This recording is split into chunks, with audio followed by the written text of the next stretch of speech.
Initiative. Today, we're on the road again on the Channel Strong tour, going through the U.S., meeting our MSPs socially distanced and safe, of course, out on the road. But today, we have Dave Scott from Scott Digital Marketing. Dave, how you doing, buddy?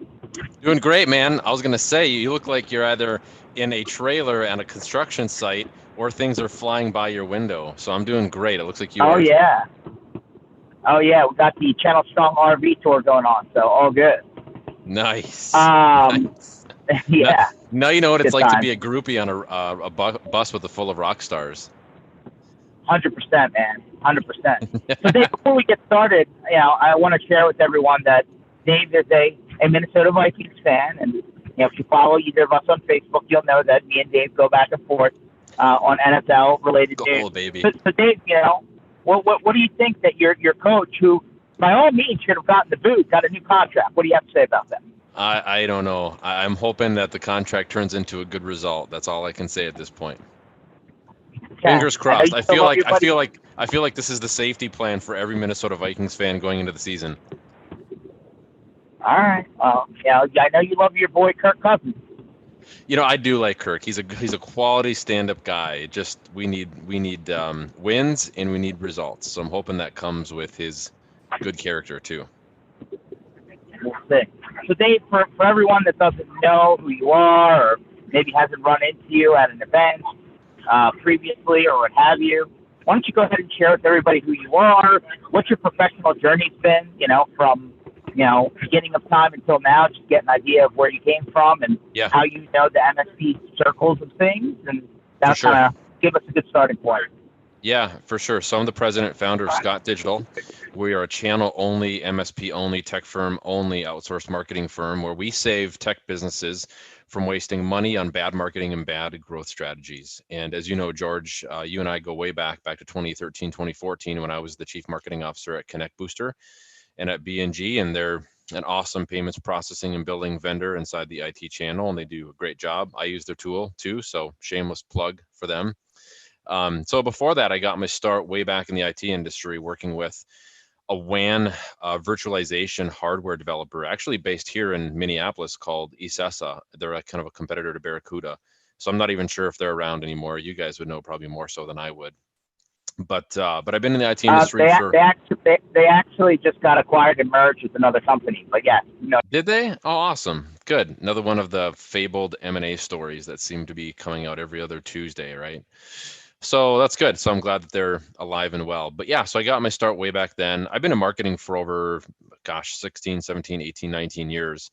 Got my start in corporate America. So I cut my teeth for about 12 years working with big brands like Best Buy and Circuit City and California Closets. And back in the late 2000s, right around the economic downturn, I bought into an e-commerce consultancy, and we did a lot of project management e-commerce sites for large retailers who at that time were looking to go almost 100% exclusive online. Sold that, made some money, worked for Ecessa, was the CMO at Connect Booster, and then I set out on my own back in 2017, October of 2017 at Scott Digital. And we're very boutique, and we do a really great job of helping tech firms really get their marketing going in the right direction. So, Dave, the title of this one's a little bit provocative. So I can say that, having been around for a little while, I think, that marketing is a fickle beast when it comes to MSPs. Put sales right behind it. I think there's been some maturity into this conversation, but largely it just means that people are spending money. That doesn't necessarily mean results are coming.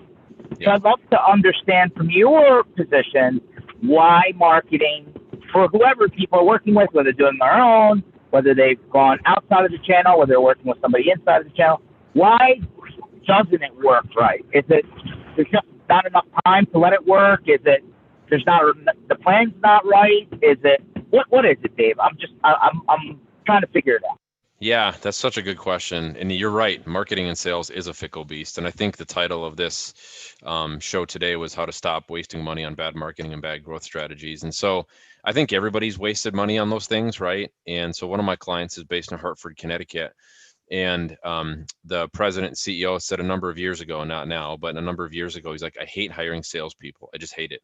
It's such a painful process. It's such an arduous process. It's not awesome. And it's not that they're bad at it. They're not bad guys. They're bad people. It's just, it can just be really hard.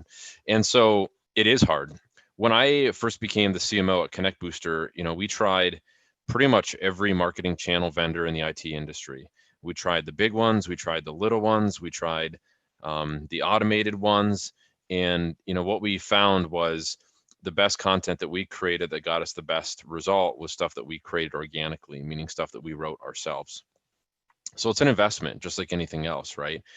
But if you take a step back, I think, I appreciate that you've heard me say this many times before, George, marketing and sales is really an evolution of your company. So if you're really small, you shouldn't be worrying about spending money on Google ads to drive traffic to your website.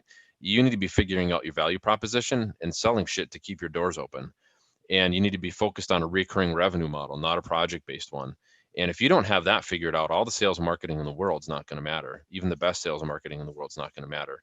So one of my good friends is Reed Warren. He's the president CEO of IT Valuations. He used to be a VP at a really large M&A consultancy, not a large, just an M&A consultancy in Edina, Minnesota. And Reed and I have talked a lot about the concept of SVP, which is specialization, verticalization, and productization. And that's right out of a playbook from Vern Harnish's book talking about scalability and growth. And so what a lot of IT companies struggle with is it's not sales and marketing. They struggle with lack of result. And I struggled with it too. And I still struggle with it today. And it's a combination of a lot of different things. But if your ideal prospect, if you don't know who your ideal prospect is and you don't specialize, meaning you can't point to a fact that you have experience in healthcare or hospitality or whatever the industry, law firms, whatever, and you don't have a verticalization, meaning we have a cloud package or for healthcare conglomerates, or we have a cybersecurity package for law firms or whoever your vertical is, just pick your poison. And then if you can't bucket it in the right way, so it's productized, meaning it makes it easy for your sales team to sell it and your buyer to buy it, then you're losing. And so that's one of the things that we start out with is our framework and our foundation. We start with clarifying their message around the concept of SVP, specialization, verticalization, productization. Rick Murphy's talked about this. Mike Harvath at Revenue Rocket has talked about this. Reed Warren has talked a lot about it. I've talked a lot about it. And that's really where the smaller companies struggle. And when I say smaller, I mean MSPs or tech firms who are, $500,000 in annual revenue to maybe about 2 or 3 mil in annual revenue. And so the larger ones probably at that point have figured it out, the ones who are over 3, 4, 5 mil in annual revenue and onwards. But the smaller ones struggle with that right away. And it's really a mindset thing. So it's not that sales and marketing is bad. It's that you don't have your company figured out that's bad. And that's what's preventing you from growing and from really executing and implementing a really good sales and marketing strategy. So you figure that out first, you're good. Yeah, let me ask a few questions then, because you brought up a couple good points, and I'm going to actually weave in a couple of things from a couple of people who have been on recently on the MSP initiative. So Dave Sobel has been on a few times, and he says that marketing your partnership level with XYZ vendor does nothing for you, and don't even waste your time.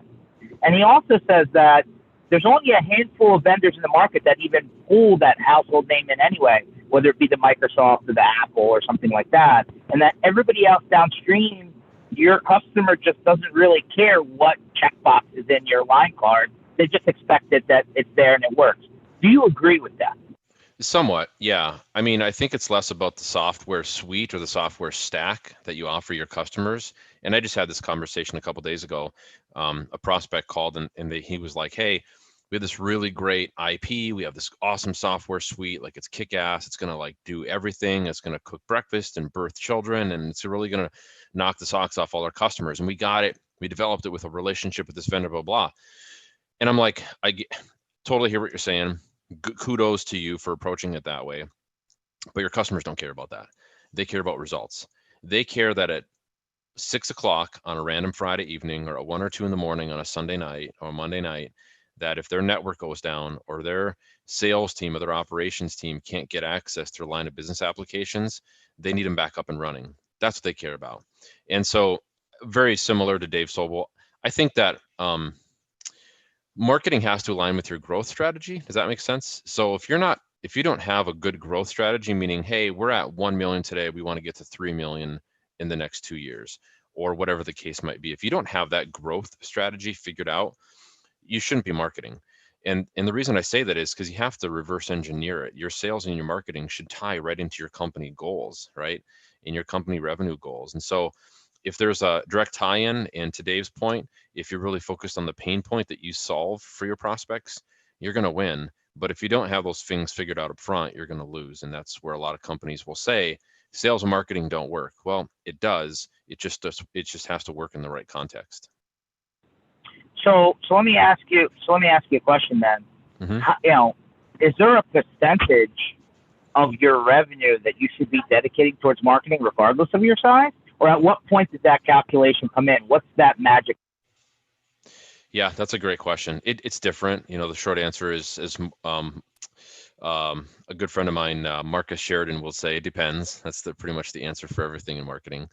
But it does. It truly does depend. I would say 3 to 4 to 5% is on the low end. If you can apply more to it, and you do have that growth strategy figured out, awesome. I'd be spending 5 to 10% of your annual revenue, gross revenue, on marketing.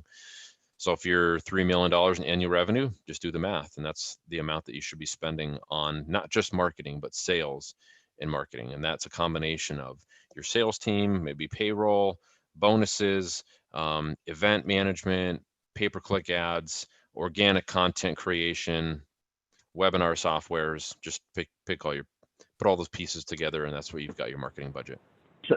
So at what point does it make sense to almost entirely outsource your marketing effort versus hiring someone internally? What's that demarcation point? Oh, that is a great question. I'm glad you asked that, George, because I just had this argument yesterday with a prospect down in Monroe, Louisiana, and they own a software company. And he'd asked the same question, the CEO did.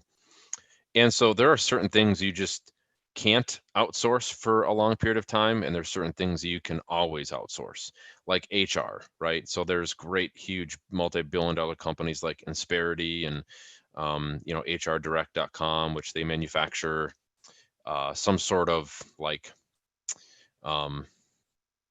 software, like HR software that helps you essentially stay HR compliant, right? So those things are good, and you can outsource pieces of that for a long time. Once you get to that $5 and $10 million mark, you probably want to have a controller who has an HR background, or bring in an HR specialist or somebody of that nature, right? So there are certain pieces and things like that. You should never outsource your delivery. You should never outsource your operations. You should never outsource your technicians. You can outsource things like coding and app development. And, if you have some really great, I'm just trying to fix my lighting here so it's not quite as glaring in the background. If you have like an IP, and you have custom coding or development, app development that needs to be done, you can totally outsource those pieces to a certain extent. But once you get to a certain growth point in your revenue growth and employee growth, you do have to start bringing things in. And you'll hear consultants like EOS and Traction consultants that will say, well, you should be able to outsource these things and maybe save 20 to 30 to 40% annually. I completely disagree. You should be bringing certain things in under your umbrella. You should have W-2 employees. That collaboration, that growth only happens when people can high five each other and touch each other. Well, less COVID, but outside of that, yeah, exactly. You should be able to do collaboration inside of your building, right? And so all those models, make sense as long as that's the expectation. I would say you can outsource your marketing for quite a while, and there's always going to be pieces that you're always going to outsource, right? So say I have list building that needs to be done, or if you want to do Google Ads campaigns, you can outsource that to different contractors. There's really, really great low-cost contractors on sites like Upwork, upwork.com, which used to be Odesk. I've been using them for, almost 10 years. Fiverr is pretty low quality, but Upwork, you can find some really great contractors that can do things like graphic design. They can do things like coding and app development. They might be able to do things like run pay-per-click ad campaigns and so on and so forth, or even create social media content or whatever the case might be. So you can outsource certain pieces of it, but holistically, what I would do, and what we do today at Scott Digital, is we innovate with our proven process and we outsource it. And then our end goal is to really bring somebody on full time. So we have longevity with not all my clients. About 50% of them we've been working with for about a year or two or three and longer. And then the other 50%, we do augmentation, meaning they have somebody in a role inside of their business that we mentor and that we shepherd and that we help them put strategic puzzle pieces together, and they go ahead and implement that on a regular basis. So it's a toss up depending on your size, but that's how I would answer the question about what you can outsource and what you can't. No, that's good. That's good. So I've always come to the conclusion that no matter what, even if you are outsourcing or you're not outsourcing, there still needs to be a face to the marketing effort, right? There still needs to be some, tie into the spirit, the energy, the people behind the business that you're marketing. So, and obviously since COVID started, all this online, what we're doing now, Zooms and Teams and WebEx and all this virtual stuff happening. Where's the balance, Dave, right? Because I feel like people overload into certain categories too often, and then they just move on to the next thing because they think that that's done. There's got to be some sort of, I don't know, whether it's a content schedule, marketing plan, like how do you determine what's the right balance so that it's not overloaded in any one category? Yeah, that's a good question. And we talked through that a lot. One of the best books that I've ever read about marketing is called They Ask You Answer. And it's what I call and that's the name of the book too, a revolutionary approach to inbound sales, content marketing in today's digital consumer. So it's written by Marcus Sheridan. He's a big B2B marketing guy, inbound marketing guy. He's based in North Carolina. Marcus is a friend of mine.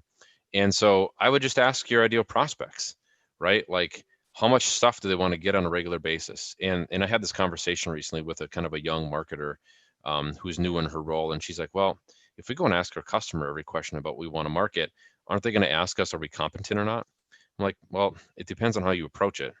So no, I would say that's not, if that's a fear of yours, then you have some ego that you have to work on. But there's nothing wrong with asking your customers, hey, if we were to send you 10 emails a week, would you read them? I guarantee you they're going to say no. If you sent me one and it was high quality, yeah, and it didn't suck, absolutely. One of the coolest stories I tell is the Connect Booster podcast story. And this is not a shameless plug. This is just truth. I remember when we went to Social Media Marketing World 2016, we were pretty skeptical about launching the podcast, Confessions of an IT Business Owner. And I drove the process along with two other internal team members, and we were kind of on the fence. And their VP of strategy was like, let's do it. But let's ask our customers what they would think. So we said, that's friggin' awesome idea. So we sent out a survey through MailChimp and through SurveyMonkey. And we came back was over 80% of the audience that responded said, yeah, we'd love to hear a podcast about cash flow, about billing, about better recurring revenue, about all those things. And most importantly, we'd love to hear it if it doesn't suck. And it tells stories of how our peers have found success in those avenues. And we were like, voila. So we launched it, and it quickly became the most powerful, popular piece of content in Connect Booster's arsenal. So we stopped doing a lot of things like email marketing drip campaigns. We pivoted and put more time into the podcast, and we spent a little bit of money on the equipment, which was, relatively cheap. But at the end of the day, we asked our prospects and our customers what kind of content that they would cling to, and that ended up working, and it worked out super, super well. And now their president, Ryan Goodman, does a podcast and a video blog on a regular basis using that same platform and that same means. So I would just encourage IT business owners, as you're trying to find that balance, sometimes you don't have to figure it out all on your own. Sometimes you can go ask your audience, hey, how connected are you to email marketing? If we sent you educational content on how to fix your cloud pain points, how to fix your line of business application pain points, how to fix your pain points around remote users in a COVID world, would you read it? And if they said, yeah, okay, then produce that kind of content. Conversely, don't be afraid to ask them, hey, what social media platforms aren't you on? Are you on Twitter a lot? Are you on Facebook? Are you on TikTok? Are you on Instagram? If the short answer is no, then don't produce content for those mediums. I had one of my clients hired a college gal right out of college. She's like 22 years old. And she's like, we got to be on Snapchat, and we got to start marketing on Snapchat and on TikTok. And I was like, that's a super good idea. Love the enthusiasm, but I guarantee you your ideal audience isn't on those platforms. And she was like, yes, they are. Yes, they are. I said, cool, go prove it. I love your enthusiasm. If you believe that, go tell me, go prove it. And she did, but she didn't. She came back and she was like, yeah, you're right. They're not on those platforms. I'm like, there you go. But what platforms are they on? Well, they're always connected. They have one of these babies wherever they go. They're always connected to email. They're always connected to ads. They're always connected to apps, which, by the way, have ads, native ads. They're always connected to LinkedIn. So be on those platforms, right? And be good to them on those platforms, and you'll win. Especially since TikTok just steals all your data and sends it to China, right? Yeah, exactly. I don't know many IT business owners who are probably going to be super excited about spending time on creating dance videos to Jason Derulo songs on TikTok, right? You'd be surprised. I'm sure there's a few. Absolutely. So we actually had a question that came in from Brent that actually kind of sneaks right into this conversation. He said, "Hey, do you have any advice for getting rid of the background noise?" Funny enough, I'm on RV. When you're on events and webinars, it's so easy to get distracted, especially today with webinar blurry. So the answer is just about getting rid of like microphone background noise, audio noise. Yeah, choose better equipment. Like that's the biggest one. There's two big things when you're doing online events and webinars. Lighting, it's just like photography 101. They'll tell you lighting and contrast is really important. And the second most important thing is your audio quality. So if you don't have those two fixed when you're doing videos or audio, you're definitely gonna struggle. Put yourself in like, have you ever seen a video where you can barely hear the person, right? Where the audio is like so bad, they're like in a big room and they're like 10 or 15 feet away from the camera, and you're like, oh man, that is a super handsome guy and he's preaching a really cool message, but I can't freaking hear a word he's saying. What is he talking about? Or the audio is really faint, right? And it's a couple people maybe sitting next to each other and the audio is really bad, right? You ever been there? And the lighting is great and everything else is great. The background is awesome, except the audio sucks and it's super frustrating. So the best way to fix that is by having really great audio and by having really great lighting. And those two things will overcome a lot of issues. But make sure you choose the right equipment and don't be afraid to spend some good money on it. So I think I may have misinterpreted Brent's question. So I think he's more hitting on, although he says he likes this, by the way. He think he's more trying to hit on too many webinars, right? You're too distracted, right, with all of these invites. How do you kind of cut through the noise, which kind of falls back on some of the other marketing concepts that we touched on earlier, which is balance and too much in one category, I think. Yeah. You know, if you want to rise to the top of your prospects' email lists when you're sending out webinar invites, because how else do you send webinar invites out? You usually email them out or you send them on social media. It's really about creating, it's really about copywriting, really using the right words. So we wrote a blog piece a few years ago, two of them that went viral. One was very anti-Hubspot-ish and anti-marketing automation. And the other one was talking about the 5 best words to use in B2B marketing. And so if you're not using a combination of those words to get through the noise and cut through the noise when you're competing with 10 or 15 or other 20 emails every day that are trying to get your prospects to hop on webinars, then you're losing, and we don't want that to happen. We want you to win. The only way to do that is to use the right words. So specific subject lines in your emails to get people to see your webinar content is really, really important. So webinar email invites, instead of saying George Bardisi's VoIP webinar, you might choose something like, don't open this email before Christmas. And you're like, well, shit.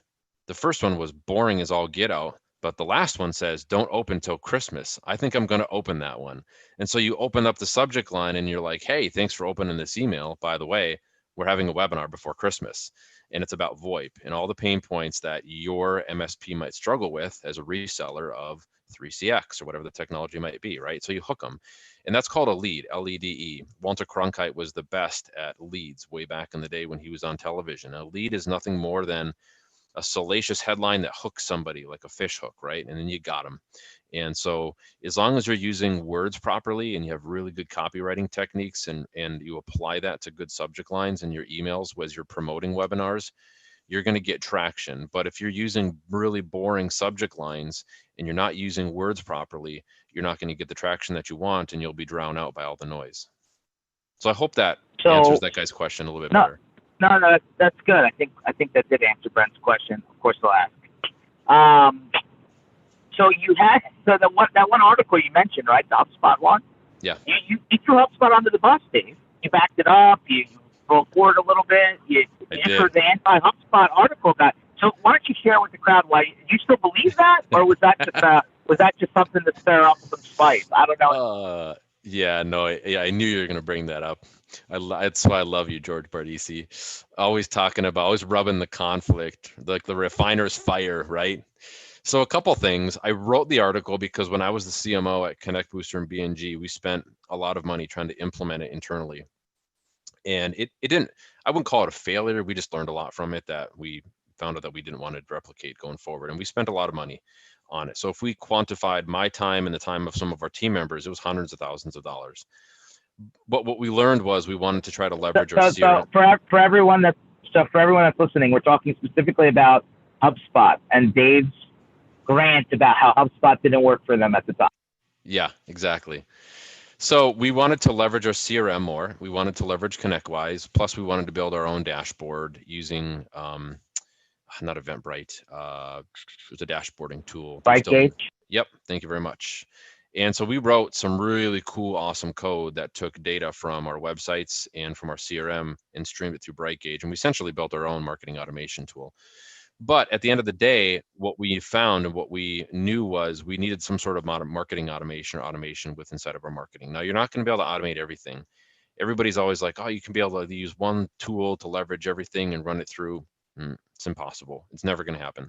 And I can tell you that because I've worked for billion-dollar, multi-billion-dollar firms, and I've worked with really small, mom and pop shop companies who are sub $1 million in annual revenue. You'll never be able to run it through one platform, but you can try to minimize those as much as you can, right? Like you might use an email marketing tool separate from your CRM, separate from your whatever. And so you might use it 2 or 3 tools instead of 5 or 6. But I wrote it because, and it was a pros and cons. So it wasn't throwing them under the bus, although it looked that way. And I remember talking to their former CMO, Mike Volpe, like 3 weeks later. I wrote it in March. I went to Social Media Marketing World, bumped into Brian Halligan, who was still their president at HubSpot, and bumped into their CMO, Mike Volpe. And Mike was like, dude, that was a shitty article. And I'm like, it was a true article. And it was absolutely an awesome blog piece. And it was great. And everybody loved it. And I got tons of kudos from it. And every other marketer that I've sent it to since then has said, way to be bold and brave. That was a really great blog piece. And it wasn't mean, but it was very honest, right? And so at the end of the day, you have to figure that marketing automation is just the vehicle. It's not the gas, right?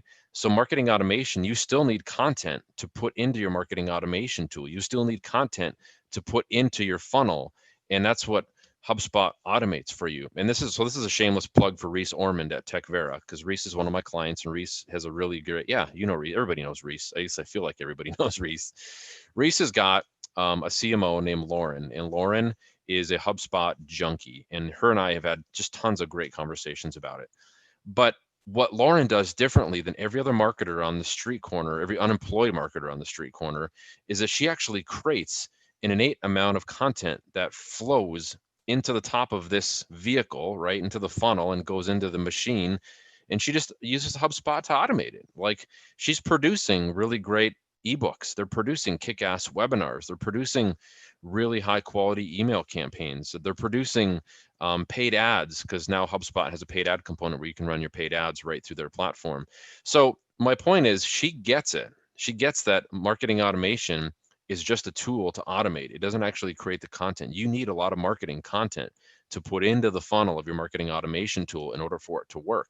And this ain't picking on HubSpot. I mean, we can pick your poison. There's Marketo, there's Pardot, there's Infusionsoft, HubSpot, even Microsoft Dynamics now has their own marketing automation tool that integrates into their CRM tool. And I mean, even ConnectWise has marketing modules. They suck, but they're marketing modules nonetheless, right? Autotask used to have their own. So every CRM tool tries to have some sort of marketing automation tool or marketing component or module that helps you automate tasks. But you're never going to truly automate everything. You need somebody who's going to lead the charge for you. That's why TechVera has been so successful at implementing HubSpot, is because Lauren is leading the charge, and Reese lets her alone to do her work, and it works out really good. It gives her a lot of autonomy, and she creates an insane amount of content. And so that was my whole point with HubSpot. Plus, it off the shelf, out of the box, you have to do a ton of customization to it. It doesn't work. So you have to really take a step back and go, okay, Do we want this to sync up with all of our different tools? If we do, it's going to probably cost us $5, $10, $15, $20,000 in development costs. We'll have to choose a company called Bedrock Software, who's in Cambridge, who was former a bunch of HubSpot guys who do custom development to do this for us, or we can do it ourselves, or whatever the case might be. And it might work, but it might not work. And so you have to parlay all these things together. And that's one of the reasons I wrote the blog piece, because out of the box, it didn't work. Out of the box, the way that their sales team was selling it was a little bit shady. And you have to produce an insane amount of content in order for that tool to best leverage itself. So that was kind of the crux So, of my HubSpot article. so this is a perfect question then. Gary V, right? I'm a big Gary V fan. You know, Yeah. that's my part of the world, kind of. He's like, you should be creating 60 pieces of content a day. I don't think that's realistic, 60, but like 6 a month is probably too low. I don't know. What is how much content should you be creating? As much as possible? Like, what does that look like? Yeah. So Gary V and I will disagree on that. And let's just be honest. Gary V's never worked with tech firms. Gary V's never worked with $2, $3, $4, $5, $6 million MSPs from across the country. Gary V's never worked with 20 or 30 different accounts all at the same time. Gary V's not managed a multi-million-dollar budget for a SaaS vendor like Connect Booster or ID Agent or Datto or ConnectWise, or just pick your poison. Gary Vee is a good guy, but Gary Vee does not live in a reality world that I live in, and that I'm pretty sure that you live in too, George. So that being said, just take that wisdom for what it's worth. Gary Vee's a good guy. He's a super inspirational guy. He's an influencer. I trust a lot of things that he says, like high level. But when it comes to marketing, that's super unrealistic. Again, it goes back to the question we talked about earlier, which is they ask, you answer. That's Marcus Sheridan's methodology, right? And so in the book, he talks a little bit about his story of when he was part owner of a pool company during the economic downturn of 2008 and 2009, where pretty much every piece of discretionary spending in our pocketbooks and wallets went down the toilet, right? What a crappy time to own a pool company and try to get people to buy 10, 20, 30, 40, 50, 60, $100,000 pools. So he tells the story of how he became a small media publisher. And that's the point that Gary Vee is trying to make. You have to approach your marketing like a small content publisher. And a content publisher is an organization like the Chicago Sun-Times, the LA Times, the Minneapolis Star Tribune, right? They publish a lot of different pieces of content for a lot of different audiences. They have sports where they're talking about how the Vikings are kicking the shit out of the Eagles every year. They're talking about business. They're talking about lifestyle. They're talking about politics, right? So it's a lot of different content for a lot of different mediums. And so you have to approach your marketing that way. You can do it. You don't have to have a $1.2 million a year budget or whatever the dollar amount is. You can do it on a shoestring budget. You just have to find out from your audience what sort of content that they're interested in, and give them what they're looking for. So, Dave, there's a lot of people out there from a marketing vendor standpoint who are like copy and paste websites, right? Copy and paste blog articles, copy and paste social media items. Does that work? Does it do anything? Is it, or does it need to be more specific? And is the more granular individual pieces that come out going to go further? It can work. And again, it goes back to the size of your firm. Like Robin stuff is great for small guys. It's not good for big guys because her process isn't scalable. There's great marketing automation tools what's a marketing automation tool in the channel? Not Marketopia, Mind Matrix. They have a kind of a similar tool like that, right? So they have some tools. There's even ones like, actually, I'm drawing a blank. It's been a long week. So there's a bunch of different marketing automation tools and different tools like that you can use, but really it's about scalability. You should be growing your tech firm to eventually sell it. You should be running it to eventually sell it. If you're running it as a lifestyle business, that's great. Keep doing that. But don't say bad things about sales and marketing when you're not really willing to take and ask yourself the bigger question. That's why am I not growing? Good sales and marketing only happens when you have really strong growth strategies and when you're willing to go get the funding and the money to implement, execute those, and let go of the vine and not do everything yourself and let people work with autonomy. And that's a business thing. That's a mindset thing. It has nothing to do with sales and marketing. So if you're small and you have a lifestyle business, great, and you're growing it 5-10% annually, great. You can use a lot of different plug and play tools. Vertical Action has great websites. Robin Robbins has really good content. but it's only going to help you get so far. Eventually, you're going to have to hire a full-time marketer, and you're going to have to create organic content on your own, meaning you're not buying cheap, low quality templated stuff and trying to implement it as a $1.1 million MSP. When you get over that $3 and $4 million mark, you're going to need to focus on hiring a director of marketing or a director of sales. And you're going to have to outsource some of those pieces, right? Where you can now go ahead and start scaling and growing your business. But you can't do that as a really small guy, and you can't do that using canned, low quality, templated content. So it works. It just only works to a certain point. And then you'll have to take a look at the bigger picture. And usually the companies that I know who are using like Robin stuff as an example, because on Reddit she takes a lot of shit on there, which I don't know, rightfully so, I guess. If you're going to put yourself out there, you got to be willing to take a few slings and arrows that get thrown at you. But I also feel bad for her because a lot of guys don't use it correctly. They'll buy her stuff, they'll be part of Producers Club or whatever, and they fail on the execution piece and they blame their sales and marketing person. And it's like, no, the buck stops here.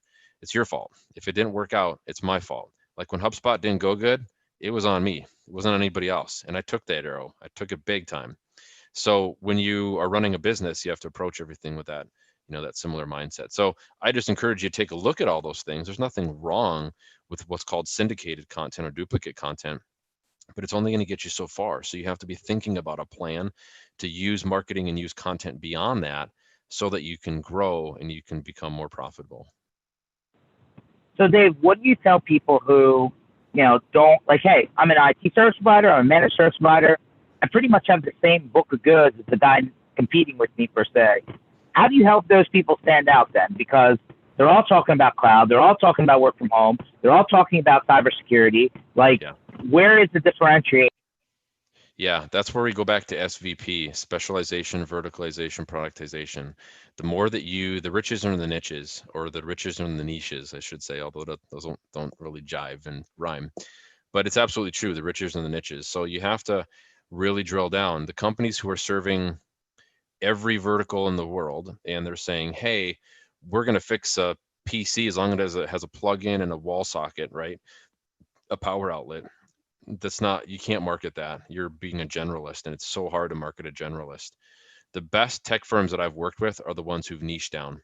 They've gotten rid of verticals over time. They've gotten rid of industries that they don't want to work with over time. They don't work with really cheap, bad industries like hospitality. They work with higher paying clients like healthcare, legal, manufacturing, et cetera. So you have to be able to verticalize and drill down, and that's going to instantly differentiate you. The other thing you have to come up with is a really strong, compelling mission and vision statement and a tagline of why people should do business with you. I was hoping you were going to ask me, George, but you haven't asked me because you're an Eagles fan. I was hoping you were going to ask me, Dave, how do you differentiate yourself? Why are you different than all the other marketing knuckleheads out there? But you have to be willing to say it's not my people. I hear that all the time. They're like, well, we're so awesome because of our people. Like, we have just the best people, and we're based in Fargo or New York or Los Angeles. We have the best people. Everybody has the best people. Jan, let's pick something else, right? Let's figure out another thing that you can differentiate yourself with. How about innovation? How about I don't want to be caught with my pants down with my technology that's sucking, and I don't want to be caught trying not to use my line of business applications or have access to those in the middle of the night. Like, how about saying that? Because we have an innovative tool set that helps you not have to worry about and deal with those things. Like, those are the things they have to come up with and differentiate yourself as an IT provider. And that just comes from the whole innovation conversation and the clarity of your message. So if somebody came to you, Dave, and said, I have access to MDF money from my upstream vendors, what's the best way for me to get the best ROI back on $1,000, $2,000, $3,000? What would be your? Well, living in the COVID world, I've always been a big fan of email marketing, and I will always be a fan of email marketing. It's not dead. It's very much alive. It's especially in the COVID world when you can't go to in-person appointments like you once did, and it's really hard to send out direct mail pieces. You have to go to them is my point. You have to go to them. So you have to do video that gets in front of them, and you have to get in front of their email inbox.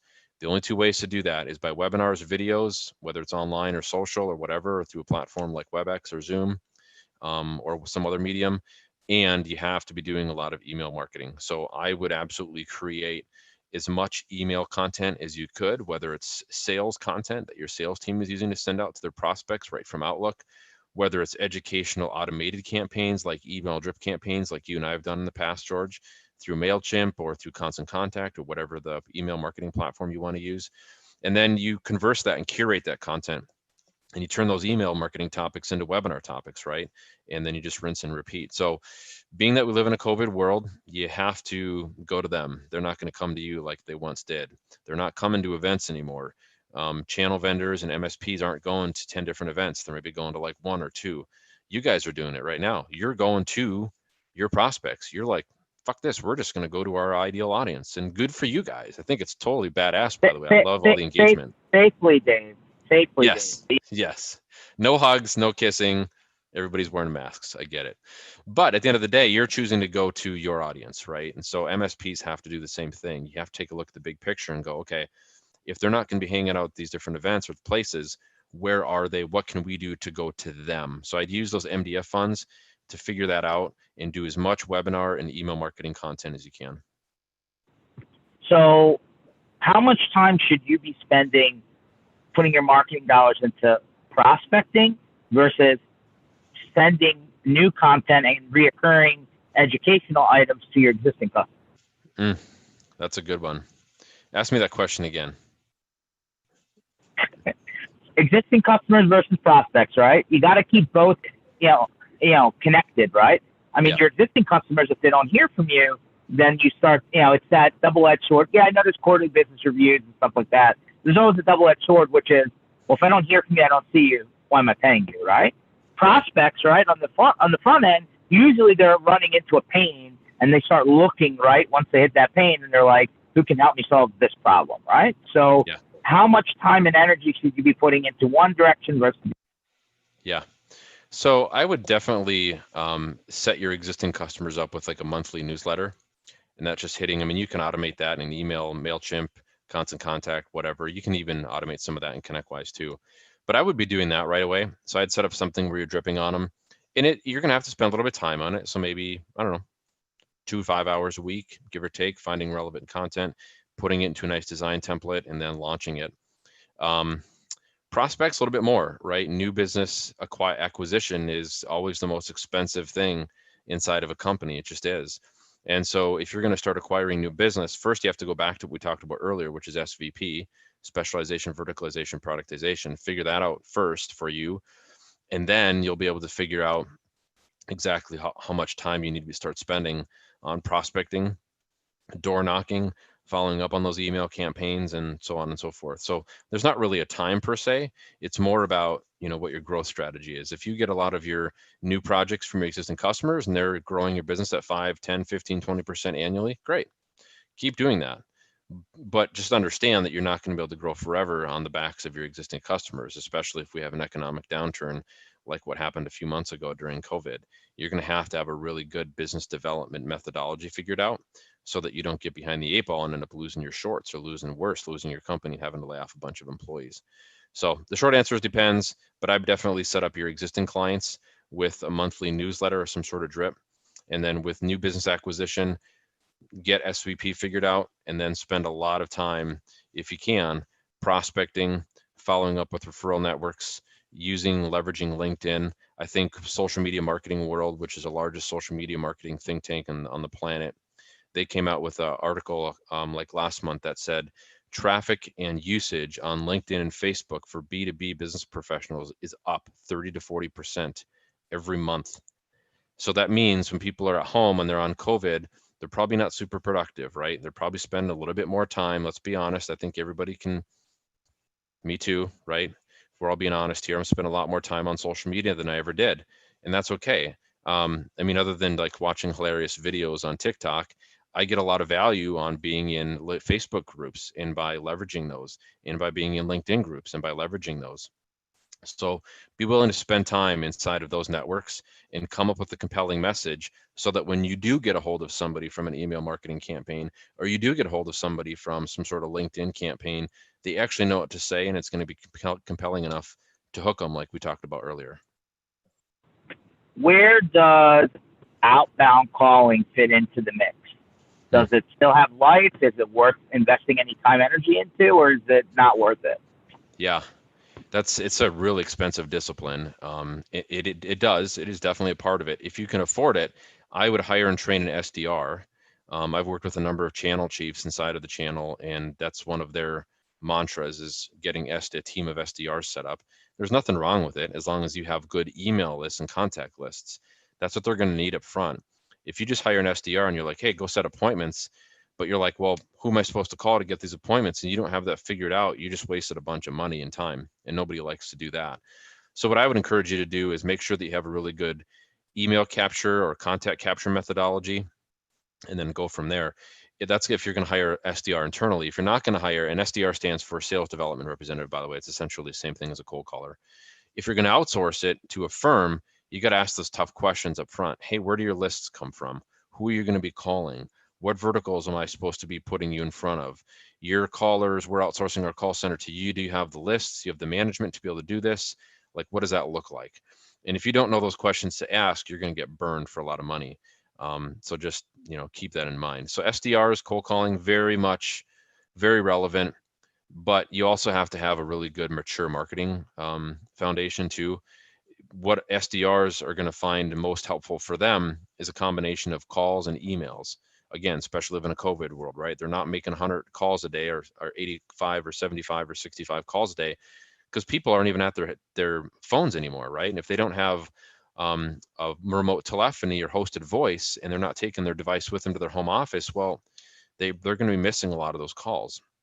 So what do? Well, you have to get in front of them via email, and a good SDR is going to leverage email to go out and send ebooks and case studies and white papers out to these prospects as well as call them. So it's kind of a double-edged sword and a dual-edged approach, if that makes sense. No, fair enough. So our friend Brent comes back and asks, let's say your primary business, the primary targeted prospects or vertical is struggling. So how, with that being said, right, people who are in hospitality, people that were in transportation, people that were in the airport business, they all got crushed, right? So with that being said, how do you feel about really, kind of zooming out with your specialization focus, or are you still, from a diversity standpoint, are you still saying no? You still have to key in on specific things in order to, get results. Yeah, that's a good one. So let's just use manufacturing as a really good example. So manufacturing typically is full of really old white guys. They just are. And I'll just call it how it is. And they're cheap and they're set in their ways and they don't like to spend a lot of cash, but they have cash and they have access to cash because they have tangible business assets that the banks will loan and give lines of credit so they can utilize that and grow their businesses. So it's again, use that phrase double-edged sword. They're great to work with, but they're not great to work with. Manufacturing typically doesn't get hurt in an economic downturn unless you're manufacturing furniture, which, COVID, right? But outside of that, manufacturers are still manufacturing things. It's always going to be a cog that's turning in the wheel. I would, if I'm going to service a certain vertical, I'm going to make sure that if I'm an MSP owner, that I'm going to service a vertical that's pretty much freaking bulletproof. Insurance industry, the legal industry, I think divorces were up like something like 900% from COVID. I mean, it was huge. There was just some statistics that came out last week from a bunch of family councils and just the truth, right? So law firms is my point. And I'm talking specifically about COVID, but you can use this same methodology applies to any vertical. You want to choose verticals that are going to be solvent, in really bad economic times. So you want to stay away from ones that are just by and large cheap. So hospitality, even in good seasons, hospitality still has cyclical times, right? And they might struggle to pay their bills for 2 or 3 months. You would never want to, I would never, ever, ever, I would always stay away from them, always. Municipalities, government, education, they've always got money, they can find it. But again, the sales cycle is insanely long and you have to jump through a bunch of hoops and you have to go through the RFP process. And who wants to go through all that? I don't.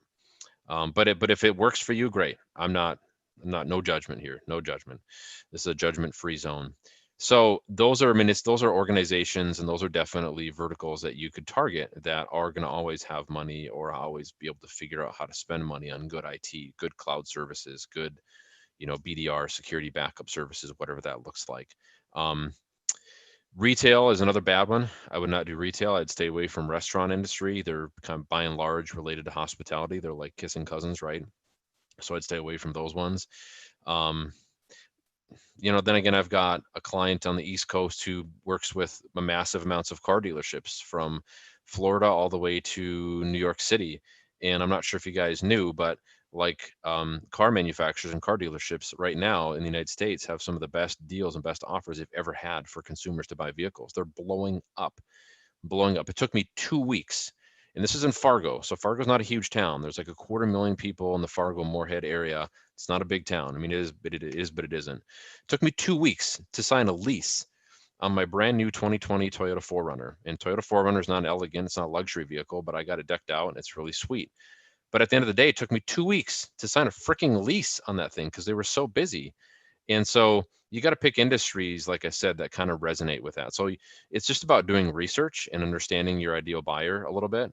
And, by knowing that, you'll be able to really scale a really good sales and marketing strategy towards that. Well, Brent offered that the liquor industry has been booming of late, just saying. Which probably so ties Dave, into divorces going up in America. Probably true. The recycling people have been awful busy, that's for sure. Yeah, right. So now that we're kind of in the final stretch here, based on what you've seen since the beginning of this year, obviously COVID, nobody could prepare for it, but we all pivoted. Brent says Cali, the weed industry is doing very good too, I'm sure. Yep. That's 1, 2, 3 pieces of advice you would give anyone in the MSP space. What's working, what's not. If they're not doing marketing on a consistent level, where should they start? Just, whatever pops to the top of your head as far as advice is concerned. Yeah. So we saw a pretty big, at Scott Digital, we have a handful of team members. We saw a huge dip in revenue for about 60 days through March and April. But ever since then, we're blowing up. I mean, I'm working 12 to 15 hour days, 6 and 7 days a week. And I'm getting a little bit burnt out. But I will tell you, George, that the most of the conversations we're having right now with IT firms is they're doubling down on the marketing and sales. It's not about just marketing. It's not about like creating PDFs or marketing slicks or email campaigns. It's about a holistic approach, tying it into your CRM, making sure your sales reps have the right content, making sure there's accountability on their part, making sure there's accountability in your marketing part. It's about tying all these things together. It's about making really great campaigns and saying things like, I know it's cheesy, but it resonates with our audience. Hey, we're in this together. COVID sucks, but we're going to get through this pandemic as a team, and we're your IT provider, and we're going to make this work. And you're not going to have to worry about your IT during all this shit that's going on. So there's been a really big push. And so if you're not doing marketing today, and if you don't have a really good sales team or sales process, invest in it. Go get money from the banks. They are lending money like crazy. Their lending has been a little bit more restrictive, yes, but dude, they're giving money away like hand over fist. Business interest rates now are between 2 to 5 and 6%. I mean, at 2 to 3%, that's freaking free money. Go take it. Grow your money or to grow your business. Invest in it wisely. And I would tell you to absolutely double down on your marketing. Double down on your people. Make sure that you have the best people, not just like average or average Joe people, but make sure you've got really good people. And the reason I say that is because of COVID, there's a lot of unemployed people right now still that are looking for jobs in the tech industry and tech world. Go find the great ones and build a great team so you can scale and grow. So those are the two things I would give you as takeaways, high level. From a practicality perspective, as Gary V will talk about, I'd absolutely double down on content creation, absolutely double down on email marketing, and absolutely be doing webinars. The best clients that we work with, and I go back to Reese just because he's kind of the poster child for this. Reese gets on video a lot and it serves them well a lot, and he does it a lot. And so if you really want to make hay on marketing, you got to find the time to do it. And if you don't have the time to do it, it's okay. Then go pay somebody to do it and outsource it. So video and email are huge. I mean, social is great too, but I'd be spending a lot of time doing as much email marketing and video marketing as you can, and go back to ask your ideal audience, hey, what are the mediums that you look at every day that we could possibly be marketing into, that you would open our stuff and want to do business with us? So don't be afraid to ask those questions.